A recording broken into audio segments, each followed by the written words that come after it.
Hello நண்பர்களே, இப்போ நம்ம பார்த்தோங்கன்னா சிம்ஸ் பார்க் குன்னூரில் இருக்கோம். இங்கே பாஸ்டர் டேனி இருக்கார் அவங்க ஒய்ஃபோட. இப்போ ரீசெண்ட் டேஸில் பார்த்தீங்கன்னா ஹஸ்பண்ட் அண்ட் ஒய்ஃபில் ரொம்ப சண்டை பிரச்சனை வந்து பிரிஞ்சிடுறாங்க.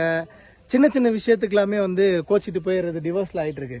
But as a successful husband and wife, அவருக்கு பார்வை தெரியாது, இருந்தாலும் they are living for God and they are perceiving and கடவுள் நேம் அவங்க ரொம்ப அதிகமாக உயர்த்திக்கிட்டு இருக்காங்க. ஐ வாண்ட் டு நீங்க மக்களுக்கு ஏதாவது சொல்லணும்னா என்ன சொல்றீங்க as a husband and wife?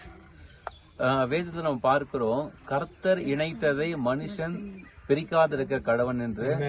இன்னைக்கு நிறைய குடும்பம் பிரிஞ்சிருக்கு. அது கர்த்தர் இணைச்சிருக்கிற ஒரு துணைய ஒரு நாளும் யாரும் பிரிக்க கூடாது, பிரிந்தும் போக கூடாது. அப்படி ஒருவேளை நீங்க பிரிஞ்சிருப்பீங்கன்னா நீங்க அந்த குடும்பம் சேர்ந்து வாழறதுதான் கர்த்தருக்கு பிரியமானது. சேர்ந்து வாழுங்க, கர்த்தர் உங்களை ஒவ்வொருவரையும் ஆசீர்வதிப்பார். அக்கா என்ன சொல்லணும்னு நினைக்கிறீங்க? நன்றி. Stay tune. பிரதரோட சேனலை சப்ஸ்கிரைப் பண்ணிக்கோங்க.